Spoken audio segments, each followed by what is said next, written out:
Alright, now welcome back. Here is the Montgisard scenario. Everything is lined up. The Crusader player starts and in this case Baldwin is going to activate all of the Franks.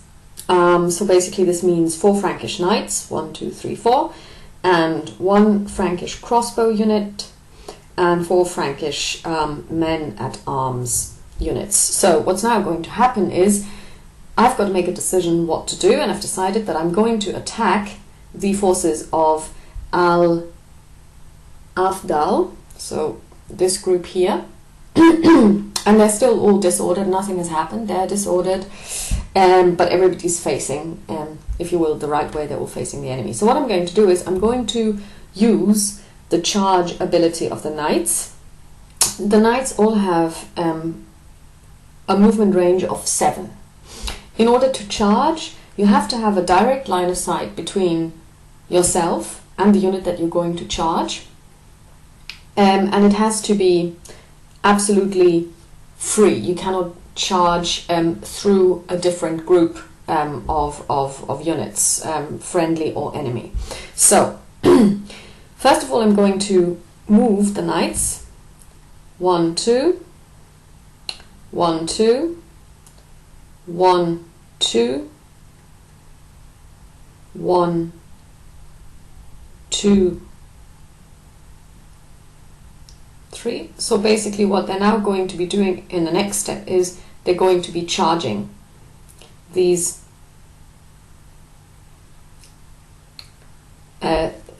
enemy forces. So the next step is that I'm also going to move the crossbowmen. Crossbows have a range of 2, but they also get a penalty. The penalty for the firing range of 2 hexes is -2. So, sorry, it's actually +2. No, sorry, it's -2. Yeah, I was reading that right. And they can advance a maximum of 4. So 1, 2, 3, 4 would bring them in range. So now they're in range to fire at these 1, 2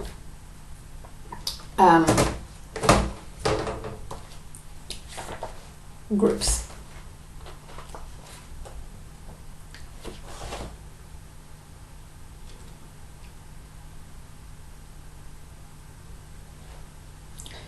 So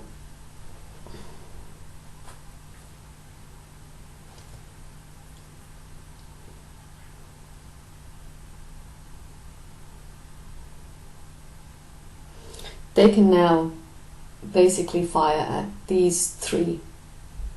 1, 2, 1, 2, 1, 2. These ones would be out of range because the range is maximum 2.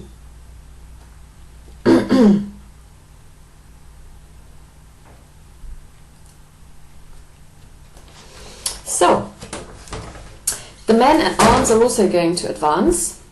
1, 2, 3. 1, 2, 3. 1, 2, 3. 1, 2, 3. So that's the movement phase done. The next step that's now going to happen is the firing phase. So these guys are now going to fire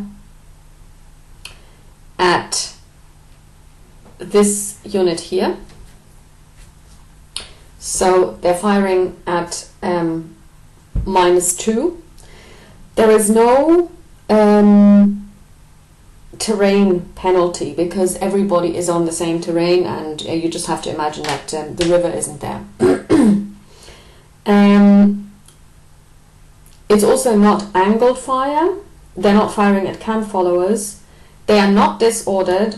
They are not mounted. They're not firing at knights or heavy cavalry, which means that I roll a 1, and it's a -2 penalty.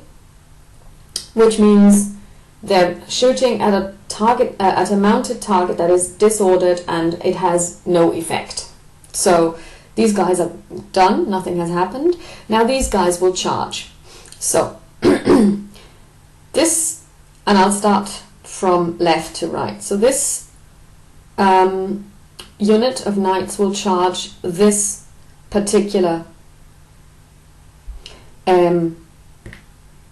this particular unit. So they move into this and they charge, but now what happens is this is an archer unit, and they have a zone of control, which is the two frontal hexes. So this hex and this hex. What happens is that when you move into one of those hexes, they will fire at you. It's called reaction fire. Whenever a unit moves into the two frontal hexes of a of an archer or crossbowman or javelinier, I don't know javeliniers, but definitely crossbowmen and archers, they will actually open fire immediately. So this is now resolved first. So we have a disordered group of archers which are firing within one hex range, which gives them a +1. They are firing at knights, which is a -1, so at the moment the modifier is 0. They are mounted, because they're light cavalry, -1. They are disordered, -2. And I roll a 5. -2 is 3. The target that they're fighting at is mounted, and they're not disordered, which means that at 4 or less there is no effect. They had a 3, so this unit didn't take any damage. So now, in turn, they charge. And according to the weapons system matrix, what happens is we have to check knights. Attacking light cavalry is a +3.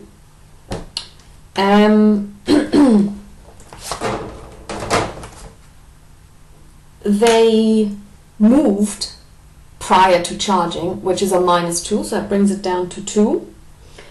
They are not disordered.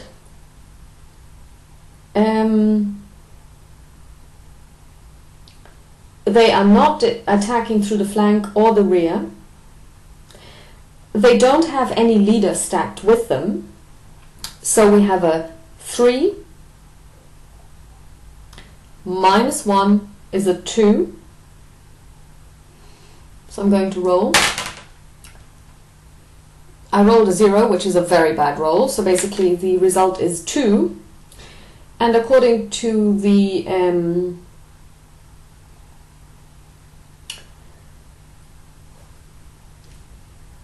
charge combat results, seeing as the defending unit's status is disordered, what happens is the defender is retired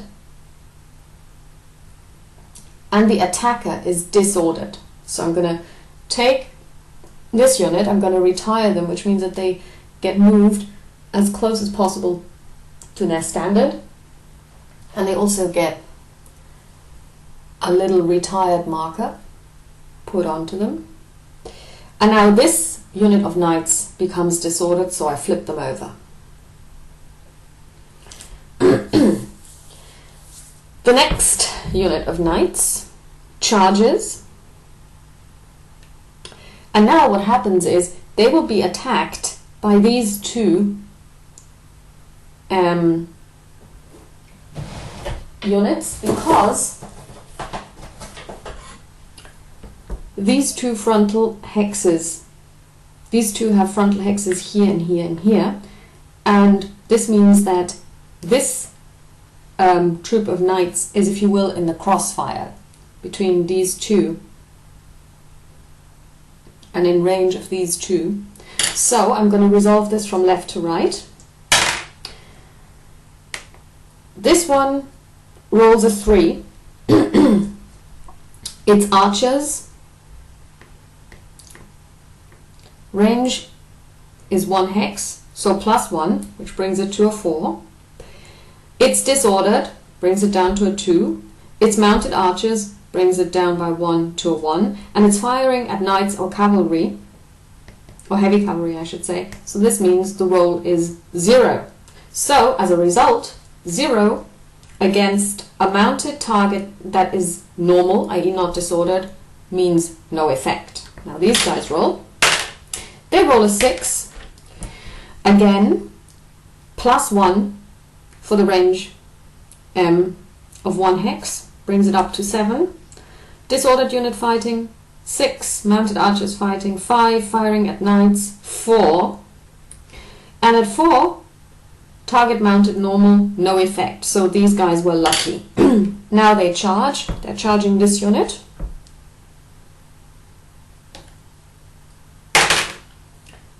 At 5.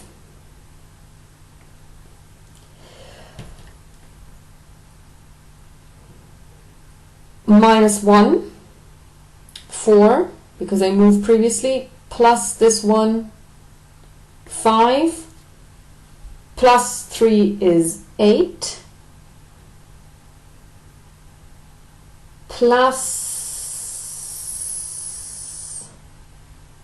and that's all. So we're at 8, and we have the combat result against a disordered group, so they are eliminated, and I get to continue the attack. So this group is eliminated. It's very important because for elimination as well you get flight points, so I'm just going to put them up here. And now I also get to continue the attack. So this group moves in here, and they get to continue with the attack. Now, continuing the attack means that next time, without any activation, anything, once all of my knights have engaged in combat, I get to get this unit to attack again, but at a -1. So I put this down here, continued attack, -1. Now, important to note, because that was something that I had to read up again, when you move after a successful charge into the hex that has been vacated by the unit that you have just eliminated or retired, you do not enter into reaction fire, even if you're moving into the frontal hexes of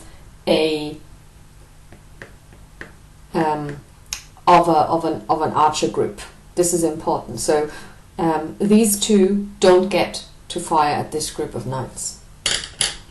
Now, this knight group attacks. They charge. They move in here. Frontal hexes. These two get to roll 5. -5 plus 1, 6. Counting down, 5, 4, 3. 5, 4, 3.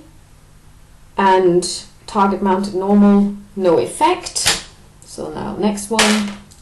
They fire 6, 7. -3 is 4. Again, nothing happens. So again, these guys were lucky. Now they charge. 5 plus 1, 6, -1 for prior movement. 5 plus 3 is 8. And this means the defender is eliminated and I get to continue the attack. So again, these guys get eliminated. This unit moves into here. Again, no reaction fire, and I get to continue the attack at a -1 penalty. So I put it up here. Now, again, last time, this unit of knights charges. Again, we have reaction fire from these guys. 4, 5 -3 is 2, no effect. 1, 2 -1, in total no effect. They charge 5 plus 1 for this one is 6, minus 1 prior movement is 5 again, 8, and again, defender eliminated, continue attack. So again, I remove these, move into here, and I don't really need to put on a continue attack token on this one because I can remember this. So now in this next round, they're not charging anymore. Now this is a shock attack. So that's different. So basically the prior movement in the movement phase, which would have given a penalty, or which did give a penalty to the charge attack, now no longer applies because now they're in shock phase, they're not in charge phase anymore. So I'm going to start with this one. So I remember at a -1 penalty because it's a continued attack, he's going to attack this group here. Gonna roll 0 plus 1, 1 minus 1 continued attack is at 0. So again, weapon system matrix plus 3. So we're at 3 now, and the defending unit's status is disordered. At a 3, there is no result. Nothing happens. These guys go next, attacking this group. 2 minus 1, 1 plus 1, 2, 5, and we have the result that the defender retires. So this group retires. And the continued attack isn't applicable anymore. They don't. Now this group attacks, shock attacks these guys here with 7 minus 1 plus 1. This cancels each other out. So that's 7 plus 3 is 10. And this means defender eliminated, continue attack. So I remove this one, elimination, move into here. And now, okay, now this is interesting because obviously now the facing matters. They are not facing anyone here that they could attack. The only group that they can attack is now this group here.